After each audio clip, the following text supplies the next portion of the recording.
महाराष्ट्र राज्याचे मुख्यमंत्री सन्माननीय एकनाथ शिंदे साहेब यांचा भक्त आहे, फार मोठा चाहता आहे. त्यांना त्रास होईल असं माझ्याकडून कधी होणार नाही किंवा नितेशकडूनही होणार नाही.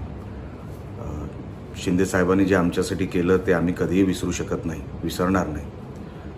पण काल आमदार भरत गोगावले यांचं कुठलं तरी स्टेटमेंट मी वाचलं आणि त्याच्यामध्ये त्यांना कुठल्या गोष्टीचं तरी वाईट वाटलं. मी त्यांना एवढंच सांगू इच्छितो, गोगावलेजी आपण एक सिनियर आमदार आहात. मी माझ्या त्या बाईटमध्ये कधीही टोकाची भूमिका घेतली नव्हती. त्याच्यामध्येही मी सांगितलं आमचे संबंध चांगले आहेत. पण तुम्ही सिनियर आमदार आहात. आज खरं तर तुम्ही मंत्री हवे होतात, पण तुम्ही नाही आहात. तुमच्या पुढच्या वाटचालीसाठी मी शुभेच्छा देतो.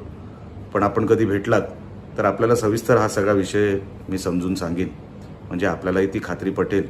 एवढंच या निमित्ताने मी आपल्याला सांगतो.